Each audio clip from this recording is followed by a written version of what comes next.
Any questions? Disagreements? No, I have some questions. Yes, good. I'm a coach, I'm doing the IT stuff in the DI, and exactly what you said is the mindset of some projects I tried together with Greg Crane. One is the Hellespont project where we did, we tried to, in a way, marking up the Pentacontaetia into TI and related material objects from the Arachne database, which by the way is also a big thing like Perseus. Yes, exactly. yes. No, Greg said he stopped archaeology in Perseus when he saw Arachne coming. I don't know if that's true. He's just lying because he started to suck on archaeology, but today he's putting it that way at least. And we are great friends, so I can say that. But we did mark up then the related material objects and person data sets to the CRM and try to correlate then the CRM with the TI markup we have. So that's exciting. The first real bridge I know about that we probably should follow up. On the other hand, I would say you pointed really to the most burning and most basic problems, and people probably forget how burning they are because they are there for such a long time. I fully appreciate that. But on the other hand, naturally, you can say by specializing, you kill the horizon of the intellectual horizon of understanding. On the other hand, by not specializing, you will kill it too. Of course. I personally had some experiences with British historians, ancient historians, who thought they could read Laconian bases just by looking at them, without being trained in understanding the language of images. They totally sucked. I was there with American so-called archaeologists in a museum guidance of American students who paid $6,000, $6,000 for 3 weeks of Europe, and the guy sucked in a horrible, deplorable way, trying to explain the objects in the Tarquinian Museum. You can't do that. Otherwise, American classicists just think of people like me as of classicist that is too stupid for languages, you know, and I suck in their class too. So the point is, how do we get that together? And exactly, Greg and I, we are totally agreeing in that, in a way, we try to get back to the 19th century, but it's not that easy. It's not. You didn't say that exactly, but there's a reason for why things are like they are now. And trying to come back really could be achieved by information technology done right, so to say. So I fully agree with that. But on the other hand, it's clear that in the 1840s or that kind of time frame, there was no alternative to breaking up. In a way, because nobody can be good in two disciplines. Nobody can catch, you know, the state of the art in more than one discipline. Even in one discipline, there are hundreds of sub-disciplines, and even in one of those major disciplines that you showed, nobody is on the state of the art in all the sub-disciplines. So this process isn't just only being made in 1840 or in the 1840s. It's just going on every day. Absolutely. Every day, each kind of material sub-grouping gets its own world organization. You know, and its own journal, its own periodical. Naturally. So it would be really, I think it's totally relevant what you had in mind. As an overall concept of what digital classics can do, for which there is no word in German language. You know, we have archaeoinformatics, or I don't know what we have. We have corpus linguistics, We don't have you guys, Francesco, do we? Do we have a word for you? We say also digital classicist and feel cool because it's English. But perhaps we should say digital Altertumswissenschaft. No, we don't have that. Because classics. We have digital humanities. Yes. They try to eat everything. They do. And also in sorts of terminology. And we have some sort of narrow-minded, dumb archaeoinformatics, which is just meaning GIS. So we are in a terrible situation in terminology sense. My last mentioning goes to Winkelmann. Surely he is, in a way, at least for the Germans have this unfortunate behavior to think that he was the founder of something. What he really did was, I mean, the earliest, we have the antiquarians before, long before, since 1542 or so. And they started that first Vitruvian project in Rome, you know, the Opera dei Pili. And Winkelmann was more or less like them, but he had one basic idea that really changed a lot of archaeology, or let's say iconography. He was the first one who had the idea or the understanding that Roman art and classics was about Roman art back then. Because all you could see, people, at least the Germans, thought they could see Greece. They were afraid of going, while English people already were going. But it was still difficult. But it was possible, and when Goethe was able to get over from Sicily to Greece, he refused. You know, while other nations were on the way there. I mean, English people had discovered Olympia, but beside that, they were treating, the antiquarians were treating Roman art, and they did tons of material publication, as you know. Yes. You know, there are volumes, miles of volumes of publications of objects, but they were searching for Roman mythology in the meaning of these images on the sarcophagi, and they were doing a lot of. They had no discrete understanding of timing. I say that also because of the chronology project that we are going to start. They played in an undefined time space, trying to order things like via privata, via publica, vita privata, vita publica, and categories of Roman living, timeless, so to say. And Winkelmann just had the idea that probably there are Greek myths inside of the Roman sarcophagi images, and it was true of that. The antiquarians were looking for crazy constructions to bring it online in line with Roman mythology.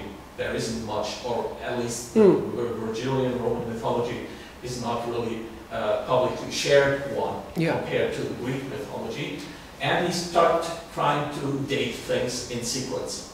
You know, and so the others were shooting out objects before, but the real great point with Winkelmann and objects, and there is one, is that the volume that he liked most was the Museo Cartoceto of Cassiano d'Alfonso. It was an incredible number, a paper museum that was being designed in the Palazzo Farnese.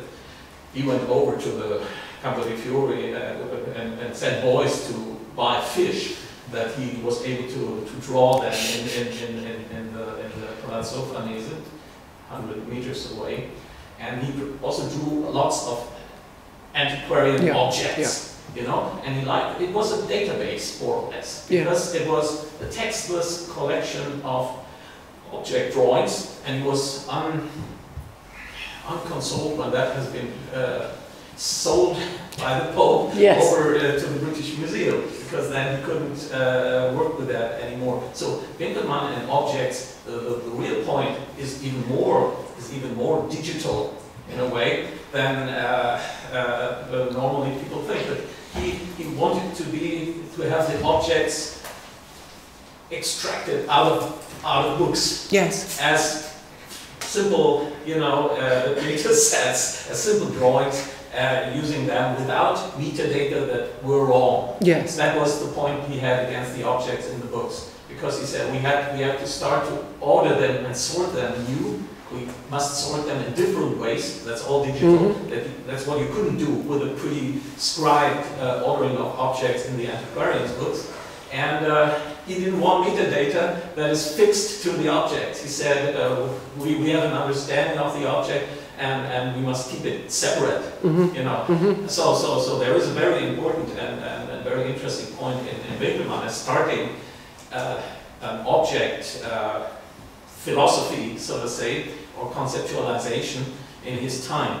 But he wasn't the first that brought out objects, but he changed the way in which he was part of the antiquarian himself. But by dating things, by extracting them from the timely or chronologically undefined space of Roman all-day culture, and bringing them into atomization, so to say there is one object, one drawing, nothing else, and we can sort and sort newly and index it and everything. He was very close to digital procedures, so to say, but he couldn't naturally proceed on that.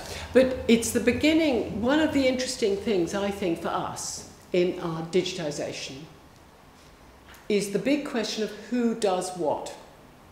And I think about it a lot. We're thinking about metadata and inaccurate metadata. If I'm publishing an inscription, I have a moral obligation to publish the data which I obtained because I was fortunate enough to go to the place where the inscription is and have access to it. And that material, it is my moral obligation to publish.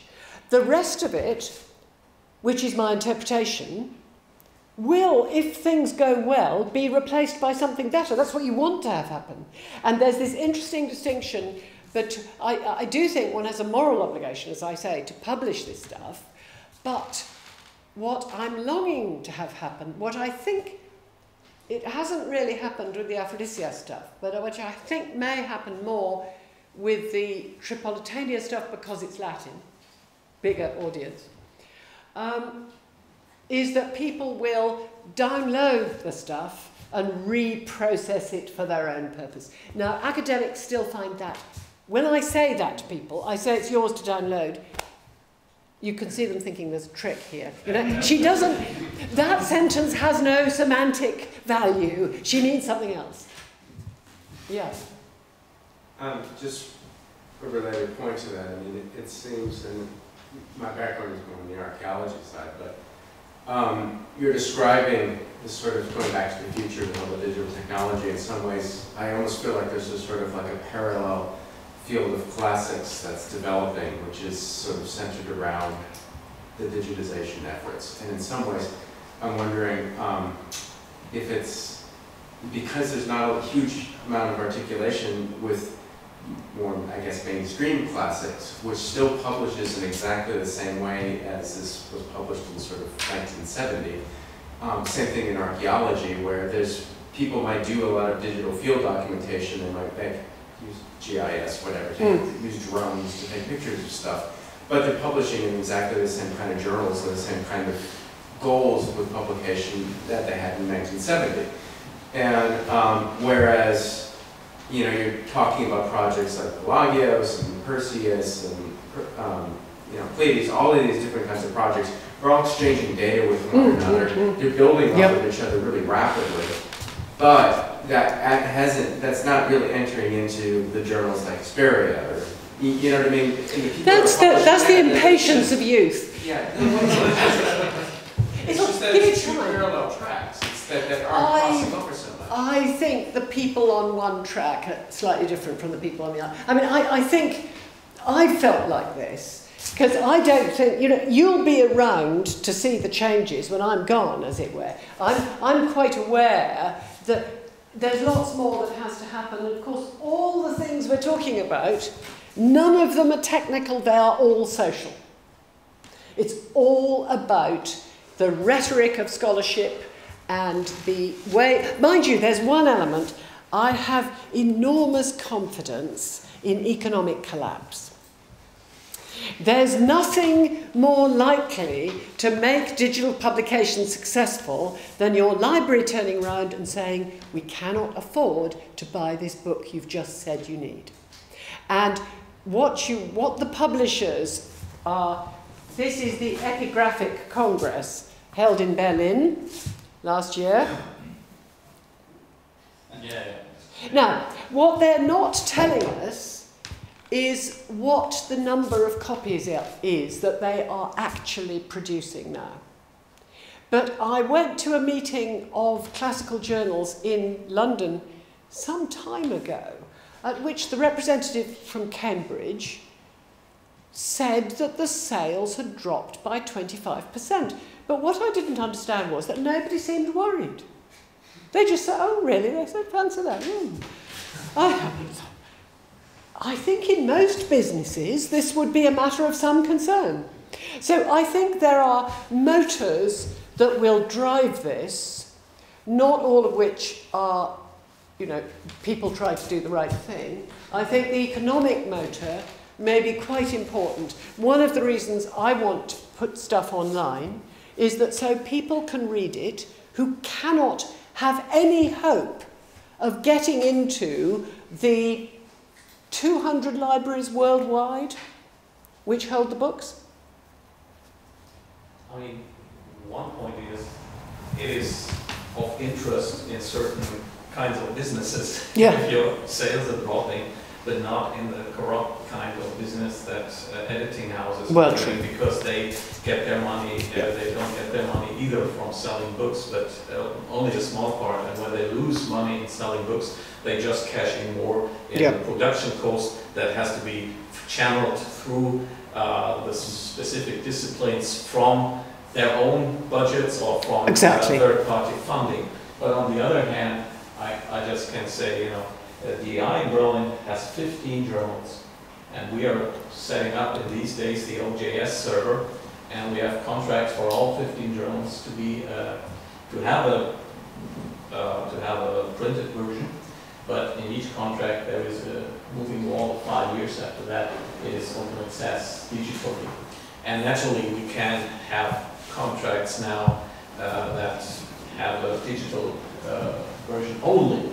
But exactly at that point, an organization like the DI can make the difference, because if they just block it and say our 15 journals will have a digital version with a 5-year period of moving wall, then you will change things, because everybody wants to be in DI publications, and then also one of the reasons that you often hear is that there is no reward system for publishing digitally. That's right. That's right. Yes, it's about that. It's about that. That's why papyri.info, the reason that's working is because it is peer reviewed. And I'm just in the process of discussing how to extend that model to other resources. What you've got to do is give the activity prestige. You've got to make it posh. And you can't actually go to lots of young people and say, make your first publication digital, because that's too risky. And years ago, somebody said to me, well, you'd better do this stuff because you're old. But I mean, it's right. It's absolutely true. I've got nothing to lose. I can do whatever I like. But it's really, really risky for a younger person at this stage. In the 90s, we had the Arts and Humanities Data Service in England, which was very avant-garde, set up before anyone else. And in the 2000s, they were looking for money, as they always are, and they cut it. They cut it, and I went to a meeting where the man from the Arts and Humanities Research Council very bravely came and explained to us what had happened. And he said, well, the governing council, they said, well, nobody uses this stuff anyway. Because the governing councils, the people who run our subject, all live in Berlin or Paris or Munich or Cambridge or Oxford or London. They all have access to whatever they need in their libraries. And they don't have any understanding, and they don't really care, Because if you don't have access to a high-quality library, that probably means you aren't a very important person. And you shouldn't have access, really. You know, it's a priesthood kind of model. Only the blessed are allowed access to this material. It's a priesthood model, but it's not a model for the survival of a subject. Absolutely. And the other group that I think we have to think about, from whom we will be hearing more, are the people in whose countries all this material is excavated. And what we're doing, our current project, working, collaborating, the English, the French and the Italians, imagine that. We are collaborating on publishing the inscriptions of Libya online, so that when higher education can start again in Libya, and it's not even again really, they're going to be starting from scratch, they've had no historical education, they've had nothing, absolutely nothing. They know nothing about their own history. Brave young Libyans are trying to build an educational system for that country. And our job is to give them access to all the stuff we're sitting on. We've got so much stuff. And in, you know, a lot of these, but I can see in my colleagues, I can see when I say, isn't it wonderful that Libyans will be able to see this? They don't say it, because you can't say it, but at the back of their head they're thinking, who cares? And that's really, really important, especially for an organisation which is run by the Foreign Office, like the DAI. At the DAI we have a discussion, and we will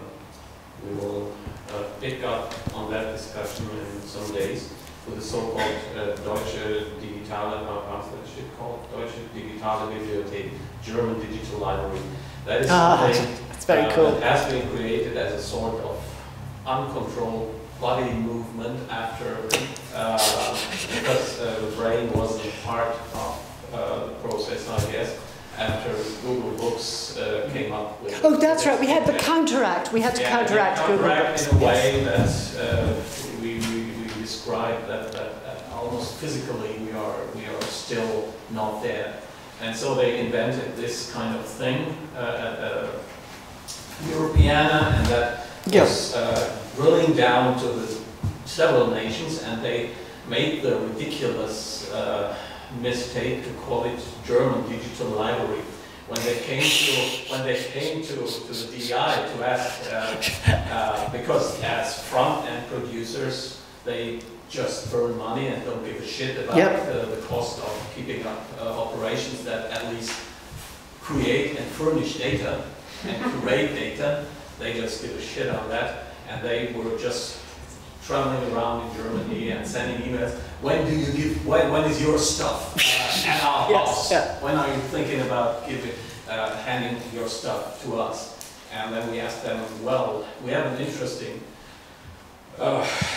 situation, because at the DI, at least maybe German prehistory produced by the Römisch-Germanische Kommission in Frankfurt is on German soil. The rest is not. Totally not. Yes. By definition, not. You expect us to give it to you, and then our Greek colleagues see that in the German Digital Library, the Parthenon, or Olympia. Is that German now? So yeah, finally they got to say that may be a problem, you know? and because Germany didn't abstain from colonialism, they were just stupid to do it. They would have wanted it, and what they tried was in the end ridiculous. But at least it filled the Berlin Museum. But the point there is exactly that we have kind of new projects like the Digital Hinkel Archive, which is being paid by the Qatar, the Sudan Archaeological Project. Qatar wants to. I mean, they had an access everywhere. Yes, they were creating this project of the Meroe pyramids, and they were in heavy discussion with the Muslim brothers in Egypt, with Morsi, to do the same then with the Gizeh pyramids.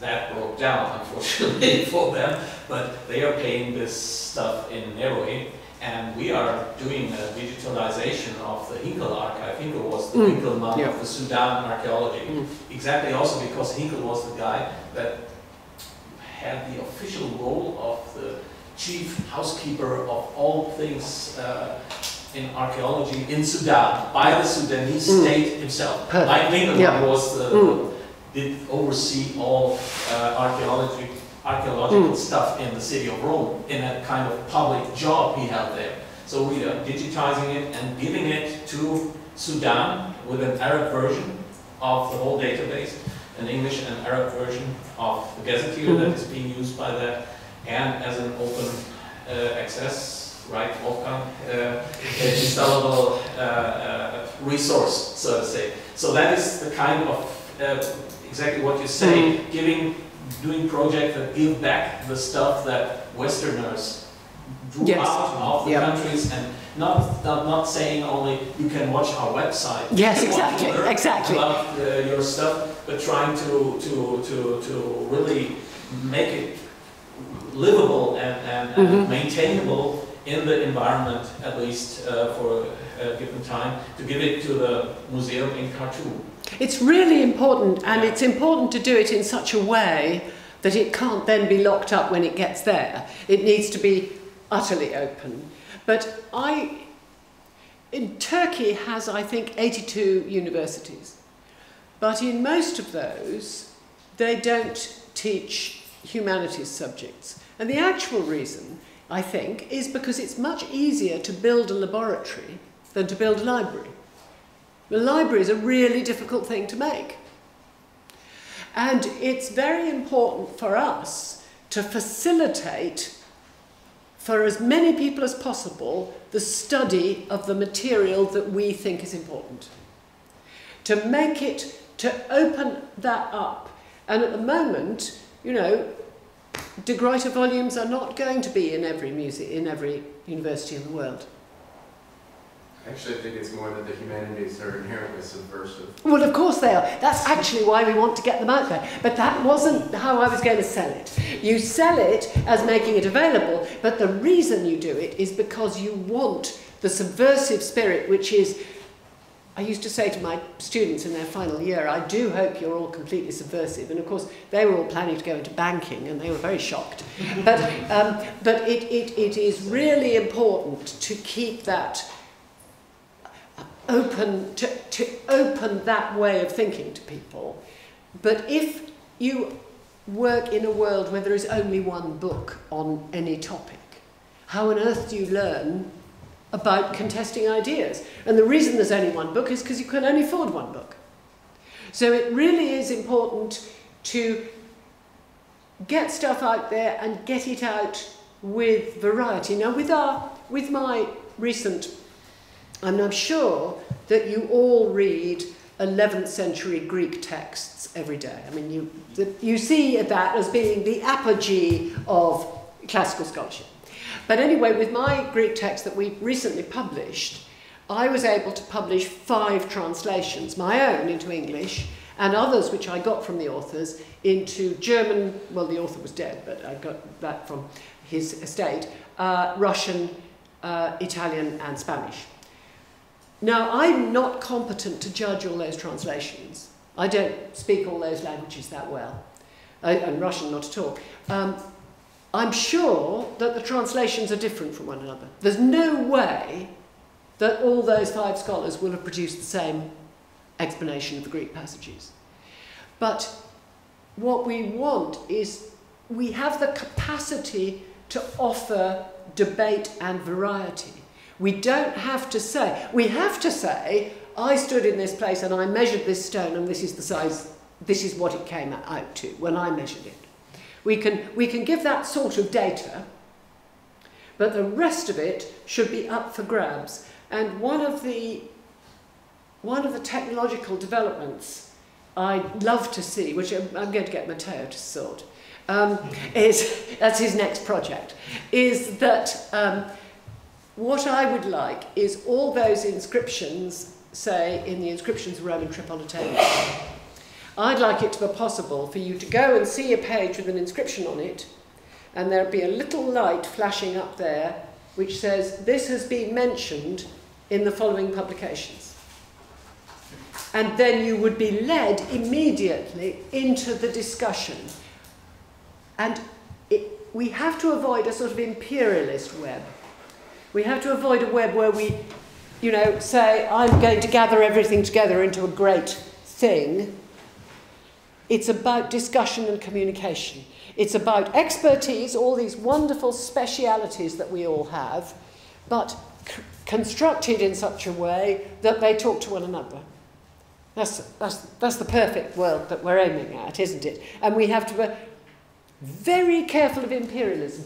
You know the person who says to you, oh, you're publishing online, how nice. You could add this, that, and the other. You could do this, and you could do that. To which I usually answer, well, I couldn't, actually, because I can't. But also, that's not my job. That's not my job to produce a French translation. That's your job. I put out what I've got. You do the next bit. You could do a study on women or social life or whatever it is. Great, do it. I'm not going to do it. But it's very important to, as I say, to set out this big question of who does what. Dividing the tasks in a way that each of us do the bit we understand, but it all joins up. I think that's what I would see as the aim. Speaking of translations, you were stressing that one should translate from one's own language into Latin and Greek. And is Latin and Greek only because we are in the classics, or is it, you were making the point that it's not about Latin and Greek, but about the understanding or reading the text that you're translating from. Yes. So is it anything with Latin or Greek, or would it be good enough to translate what, let's say, into German, a video, yeah. And add Chinese subtitles just to understand the video interview, just to understand properly what the person is saying in the video? I think any translation, I think one of the problems certainly about how they teach, on the rare occasions in England when anybody teaches a foreign language, which of course they don't usually do at all, but what they tend to do nowadays is that they get, because they think it's all about, language is all about communication, they get the child to write in the other language because they're thinking about the target language. So what the child does not get is the experience of actual translation from his own language into the other language. And I think of Latin only because Latin is a very, I always think it's like squeezing, it's like Cinderella's sisters trying to get their feet into the shoe, you know? It's a really tight fit. It's very, very, it's a small, very close vocabulary. I mean, classical Latin. Greek, there's always another word you could use. There's, you know, it's more like English. It's got this great variety of ways of saying the same thing. The thing not to do is to teach people just to speak in the other language. I always remember a friend of mine saying that she was on a train in Italy and somebody's, you know, chatting away in her broken Italian, and somebody said, "What do you grow in your garden in England?"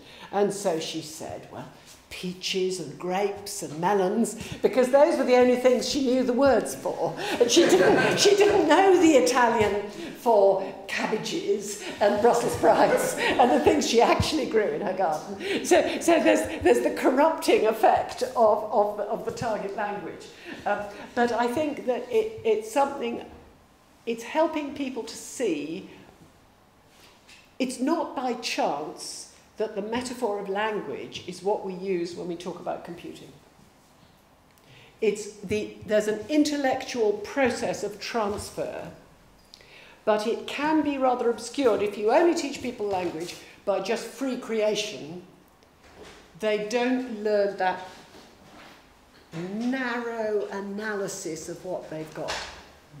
But I'm sure you could do it. I mean, I think of Latin because there were people competent to teach me Latin. There wasn't anybody competent to teach me Chinese. I'm sure the same benefit would accrue. But the best has to be translating the Phaedo from Greek into Latin. That would be really cool, if you were Japanese. I mean, that just is so serious.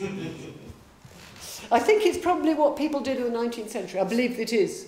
It was quite common in German universities in the 19th century to do that. You sort of get two classes rolled into one.